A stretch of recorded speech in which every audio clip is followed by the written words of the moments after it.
मैं ऐसा महसूस कर रहा था कि बजट आने वाला है तो बजट के मौजू के ऊपर वफाकी सतह पर, सूबाई सतह पर बहस शुरू हो जाएगी। लेकिन बजट तो तब बनता है ना जब जेब में कुछ हो।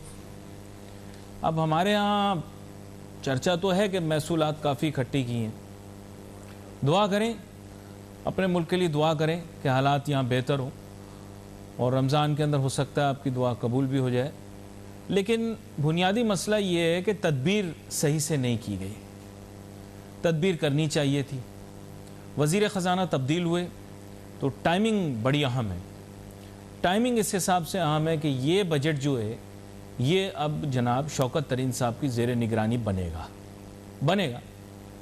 और शौकत तरीन साहब की अब सोच और फ़िक्र क्या है इसके बारे में कहना मुश्किल होगा। उनको दूसरी दफ़ा मौका मिला है।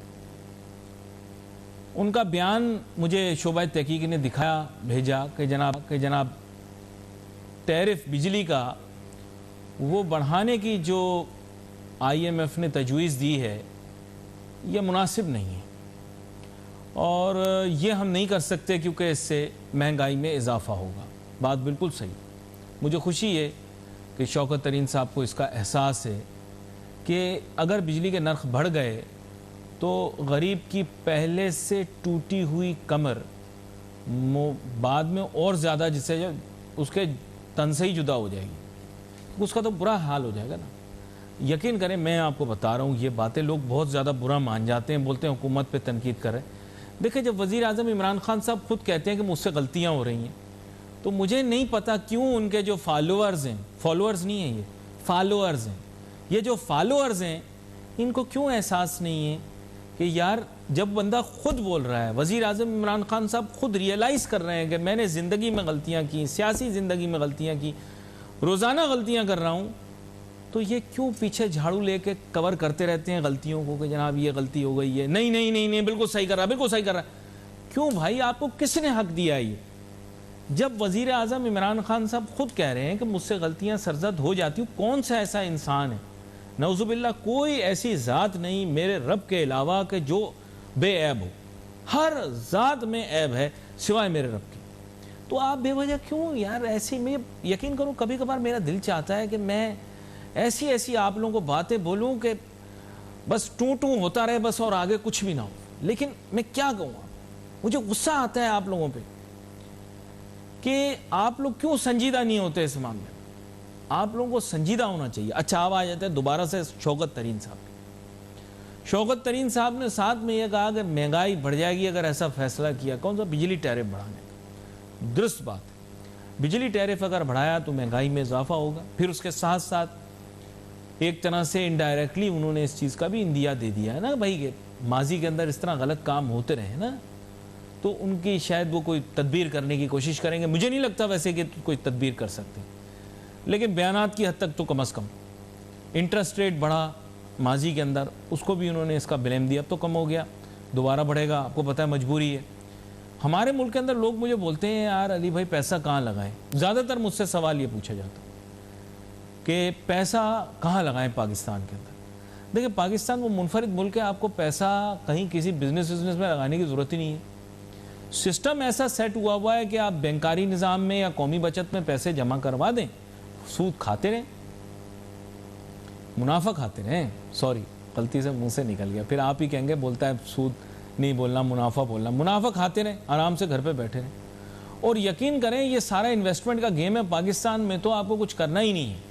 इतना आसान मुल्क है पाकिस्तान। गोरों को तो बेचारों को कैलकुलेटर, फाइनेंस की किताबें, दुनिया जहाँ का मुताला करना पड़ता है। पाकिस्तान में आप ऐसे समझ लें कि आप अपनी अकल को छुट्टी पे भेज दें, बिल्कुल जैसे एक बेअकल दीवाना मजनू सोचता है वैसे आप सोचें।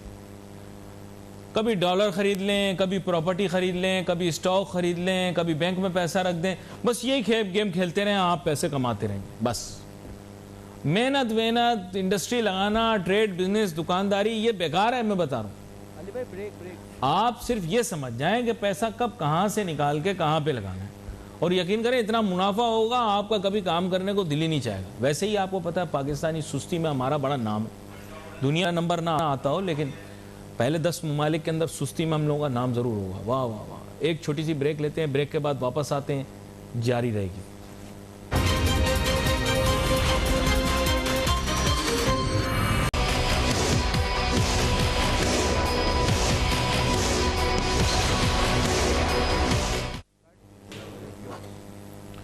तो ऐसे जैसे बहस का मौजू बनाना पड़ता है।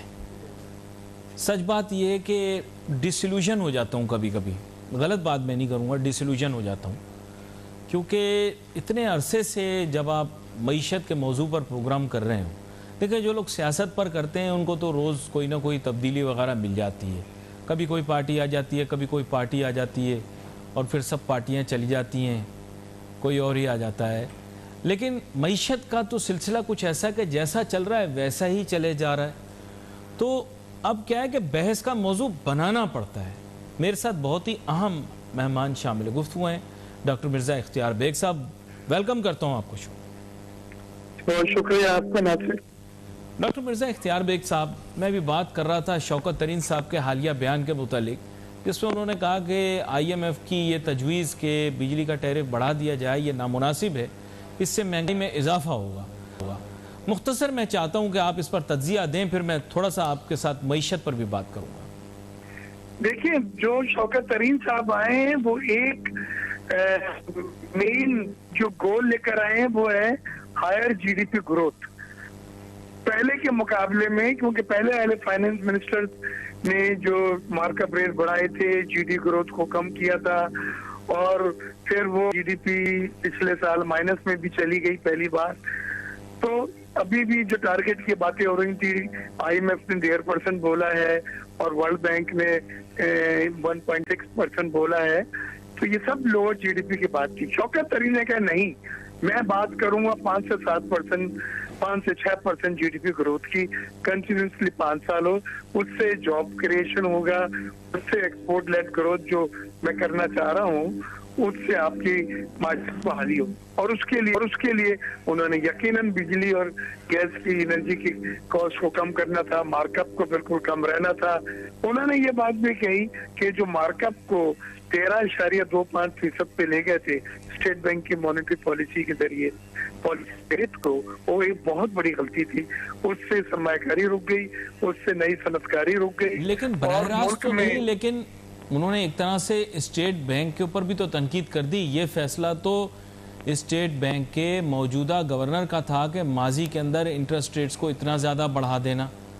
तो एक तरह से वज़ीर ख़जाना खुद अपने सिटिंग स्टेट बैंक के गवर्नर के ऊपर बराह रास्त ना सही लेकिन तनकीद तो कर रहा है। बिल्कुल तनकीद है और ये बात सही भी है कि मार्केट पॉलिसी रेट 13.25% करने से हमारी ग्रोथ बुरी तरह से उसको नुकसान पहुंचा है, हमारी ग्रोथ बुरी तरह मुतासिर हुई है।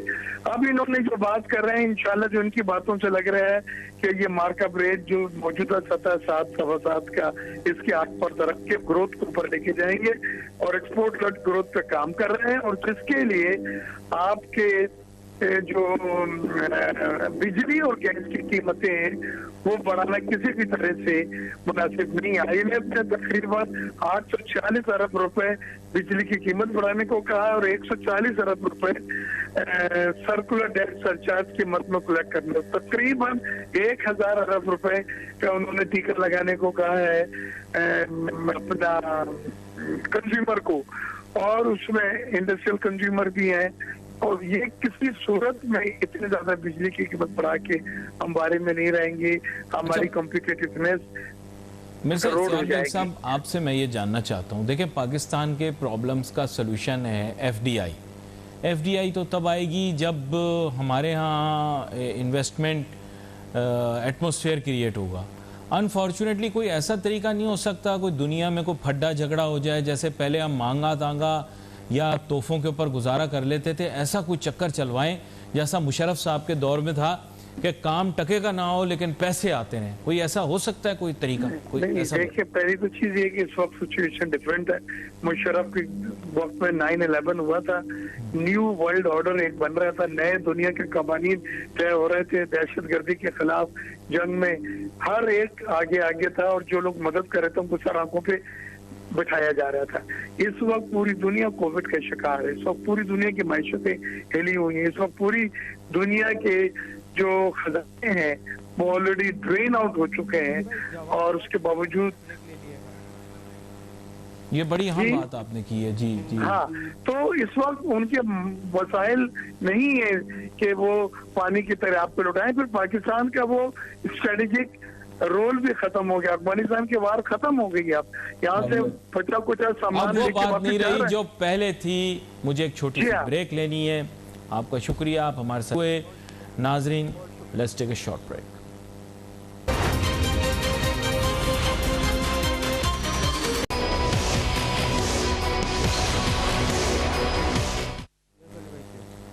सच पूछें तो कभी कभार इतनी फ्रस्ट्रेशन होती है ना कि मैं कुछ मतलब कहने लायक नहीं रहता। इतनी उम्मीद बांधते हैं बदलेगा बदलेगा, कुछ ना कुछ बदलेगा, लेकिन मईशत के हिसाब से ज़्यादा कुछ नहीं बदलता। हाँ, सियासी प्रोग्राम करने वाले, करंट अफेयर्स के प्रोग्राम करने वाले तो मुतमईन है, रोज़ मामलात बदलते रहते हैं। मईशत हमारी वहीं के वहीं क्यों है? डॉक्टर शुजात मुबारक साहब, मारूफ माशी माहिर, वेलकम करता हूं उनको शो में, हमें ज्वाइन कर रहे हैं। क्या हाल है जनाब आपके? अली भाई बहुत शुक्रिया। आज मुझे आपने 2 मिनट देने हैं, मुझे एक जरा दिल की बात करनी है। और ये पाकिस्तान की आप करें, दिल की बात करें। आप मामलात हैं, ये क्यों सही नहीं हो रहे? देखें, शायद आपके प्रोग्राम से थोड़ी सी डाइवर्जन हो, लेकिन अभी एक बहुत बड़ी पाकिस्तान में बहस, शायद ये समझ में नहीं आ रहा कि इससे ज्यादा बड़ी बहस या इससे बड़े कोई हमारे दूसरे इश्यू है ही नहीं। ये चल रहा है कि फिरदौस आशिक अवान साहिबा ने, वो एक असिस्टेंट कमिश्नर साहिबा थी, उनको ऊंची आवाज में बोला, ऐसा कह दिया वैसा कह दिया। अली भाई मुझे ये बताएं कि ये वो लोग हैं जो कि रेगुलेटर हैं। मैं आपके शो में भी, दूसरे टीवी चैनल पे, ना सिर्फ मैं, बाकी भी बहुत सारे लोग मुसलसल ये कहते चले आ रहे हैं कि गवर्नमेंट की इकोनॉमिक पॉलिसियां इसलिए नहीं चल रही क्योंकि गवर्नमेंट अपना रेगुलेटरी रोल प्ले नहीं कर पा रही है। वो रेगुलेटरी रोल प्ले किसने करना है? वो ब्यूरोक्रेसी है।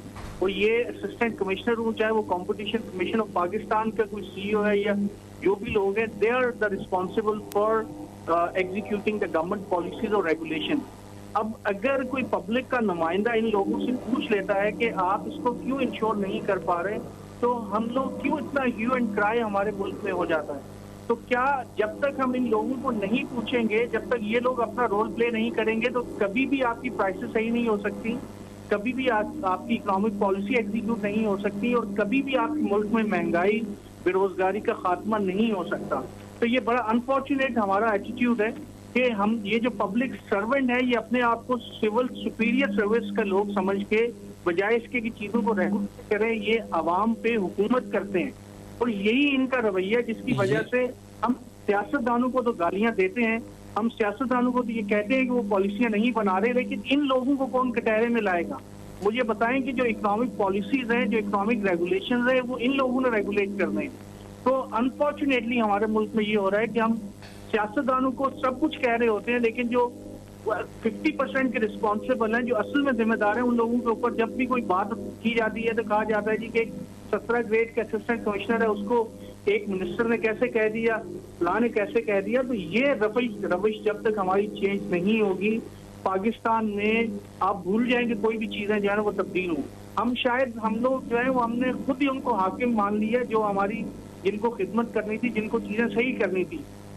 और अनफॉर्चुनेटली जो सियासतदान है, हमने उनको इजी टारगेट मान लिया, मैंने भी और आपने भी। और आए रोज हम सियासतदानों का जो है ना वो तवा लगा रहे होते हैं टीवी प्रोग्रामों में, क्योंकि वो एक इजी टारगेट है। लेकिन ये जो ब्यूरोक्रेसी, ये जो लोग काम कर रहे हैं, इन लोगों को हमें पता है, मुझे भी पता है, मेरा भी इनसे काम पढ़ना है, मुझे पकड़ के अंदर कर देंगे। मैं इतनी सारी हमने तालीम हासिल की है, लेकिन एक पुलिस वाला जो है वो ये मुझे कह रहा था कि तू इधर आ जा।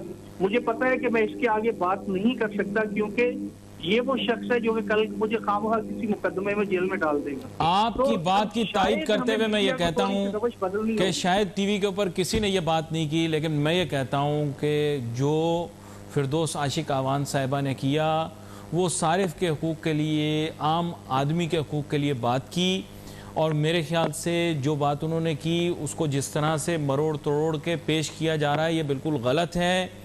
एक सरकारी मुलाजिम का ये फ़र्ज़ बनता है कि वो सारिफ और आम आदमी की खिदमत करे। फिरदौस आपा हमारे शहर सियालकोट की हैं, लेकिन इससे कतई नज़र कि ये मेरे शहर से हैं या नहीं, बात जो उन्होंने की वो सही की।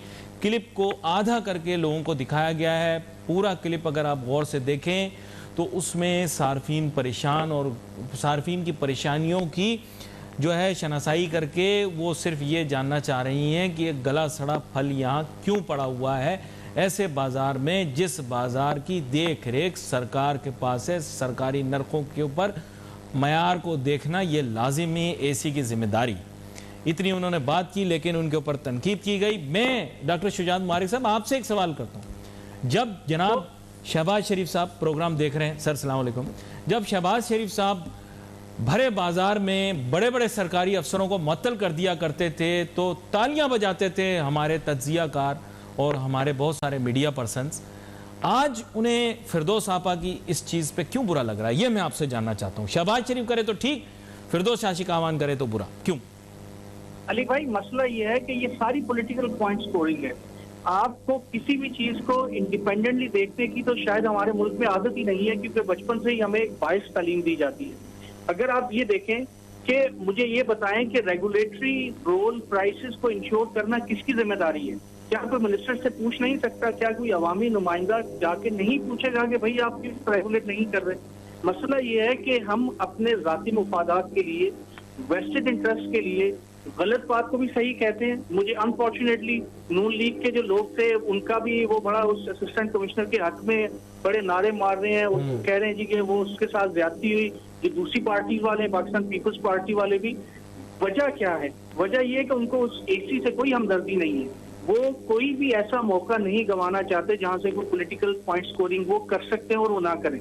तो ये वो वेस्टेड इंटरेस्ट का मामला है। मामला ये है कि हमने आज तक कभी भी अपने जो मफादात हैं उनको कुर्बान करके मुल्की मफादात की तरफ कभी भी नहीं देखा। हम हमेशा शायद जो नेशनल इंटरेस्ट है उनको साइड पे करके देख रहे होते हैं कि हमारे जो पॉलिटिकल इंटरेस्ट है वो हम उसको किस तरह से गेन कर सकें।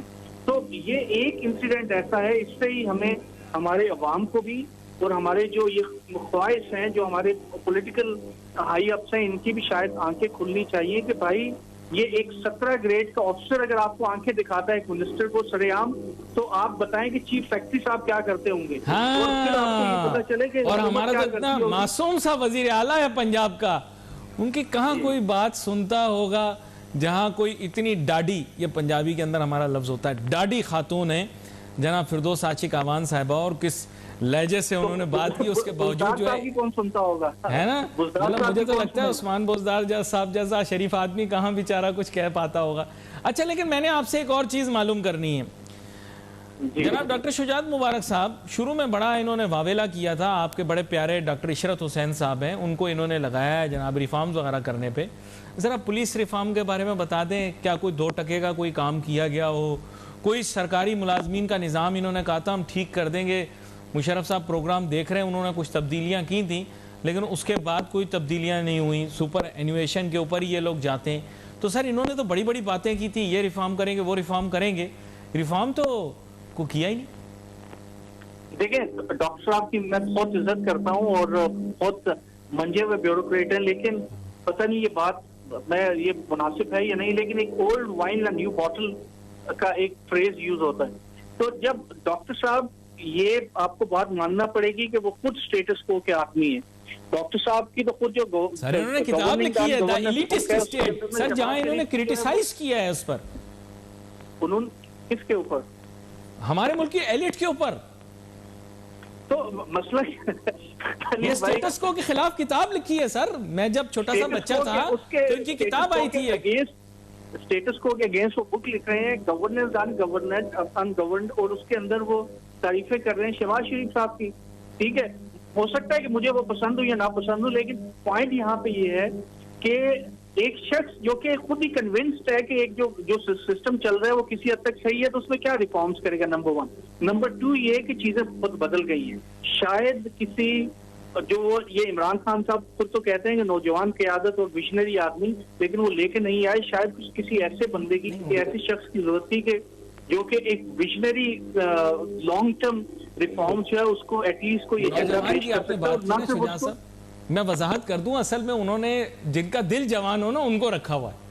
तो age is nothing but a number, और आदमियों की उम्र तो उनकी दिल से जांची जाती है। शायद उन्होंने इस हिसाब से नौजवान हुकूमत बनाई है कि दिल के जितने जवान लोग हैं उन सबको रख लिया। देखें, एक से एक दिल का जवान आदमी उनकी हुकूमत में मौजूद है। तो बहरहाल मैं जो कंक्लूडिंग पॉइंट अली भाई ये है कि ये रिफॉर्म्स का जो एजेंडा पेश किया गया था, गवर्नमेंट तो ये कह रही है कि हमने रिफॉर्म शुरू भी कर दिए, लेकिन कोई भी नजर नहीं आ रहे और ये रिफॉर्म्स भी उसी तरह से फेल हो गए जिस तरह और भी बहुत सारी दूसरी पॉलिसी तो आगे आने वाले दिनों के अंदर डॉक्टर शुजात मुबारक साहब आपसे गुजारिश करूंगा, और ये पाकिस्तान का रिफॉर्म प्रोग्राम जो है ये हमें डिस्कस करना चाहिए। मैं कोशिश करूंगा कि हमारे भी आपसे रब्ता करके आपको प्रोग्राम में शामिल करें, और मौजू हमारा यही होना चाहिए, रिफॉर्म। यहाँ पर एक छोटी सी ब्रेक लेते हैं, ब्रेक के बाद वापस आएंगे, अपनी गुफ्तगू को सम अप करेंगे। Let's take a short break.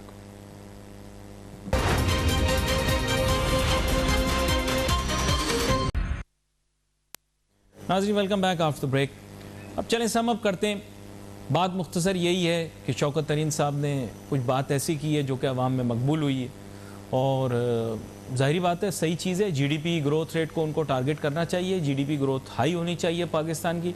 उसके लिए आपको एफडीआई और इन्वेस्टमेंट चाहिए होगी। सर, इन्वेस्टमेंट्स एटमॉस्फेयर ठीक कर दें, लोग पैसा लगाएंगे, असासे बनेंगे, असासे बनेंगे, पैदावार होगी, जीडीपी बढ़ेगी। सीधा साधा हिसाब है। लेकिन इसको बढ़ाने के लिए सर टैक्स का जो सिलसिला है ना, उसको ठीक करना पड़ेगा। एफबीआर के अंदर रिफॉर्म करने पड़ेंगे। एफबीआर का जो टैक्स कलेक्शन का मैकेनिज़्म है उसको तब्दील करना पड़ेगा। टैक्स कलेक्शन के पीछे जो फ़िलॉसफी रखी है आपने वो गलत है, उस फ़िलॉसफी को ग्रोथ ओरिएंटेड बनाना पड़ेगा, रेवेन्यू ओरिएंटेड नहीं बनाना पड़ेगा। देखिएगा फिर जीडीपी कहाँ से कहाँ पहुँच जाएगी। पाकिस्तान की आवाम बहुत है और खाने की शौकीन, इनका हर वक्त इनको कोई ना कोई चीज़ चाहिए। इनके हाथ में आप पैसे देंगे, बचत ये करते नहीं है, दे आर स्पेंड थ्रिफ्ट। आपकी जीडीपी कहाँ से कहाँ पहुँच जाएगी आपके तसव्वुर में भी नहीं है शौकत तरीन साहब, आपके तसव्वुर में भी नहीं है। और मैं आपको सच बताऊँ, ये मुनफरिद मुल्क है जहाँ पे अमीर जो है बेचारा वो कम खाता है, कम इस्तेमाल करता है चीज़ों को, उसकी यूसेज और कंजम्पशन कम है। यहाँ पे गरीब जो है वो शौकीन है। मोबाइल फ़ोन गरीब को चाहिए सबसे महंगा, 4 पैसे जेब में आए सबसे अच्छी गाड़ी चाहिए गरीब को। अमीर जो है पुरानी गाड़ी भी चलाता रहेगा, लेकिन अमीर को नई गरीब को नई गाड़ी चाहिए, नया मोबाइल चाहिए, नए कपड़े चाहिए, हर चीज़ नई चाहिए। तो सर ऐसा मुल्क आपको दुनिया में कहाँ मिलेगा? और गरीबों की तादाद पाकिस्तान में ज़्यादा है। आप एक दफ़ा मेरी बताई बात मान के तो देखो ना, आप मानते हो ना खान साहब मानते हैं, फिर किस तरह से होगा? आप मेरी बात मान लें, आप ज़हीन आदमी हैं, और यही बात जो है मैं कहूँगा वज़ीर आज़म इमरान खान साहब के सामने मेरी इस्तदा है। सर, इस मुल्क में गरीब ज़्यादा हैं, खर्च करने के लिए तैयार है, खाली इनको पैसा दो, सब खर्च कर देंगे, वापस इकोनॉमी में आ जाएगा, फिर दो, फिर खर्च कर देंगे। They will keep nothing in their pillows, nothing in their votes, nothing they will save, they will spend. यहाँ पर प्रोग्राम को खत्म हुआ चाहता है। Wait for your message on Facebook. Ali Nasir, हमारी टीम को इजाज़त दीजिए। अल्लाह हाफ़िज़।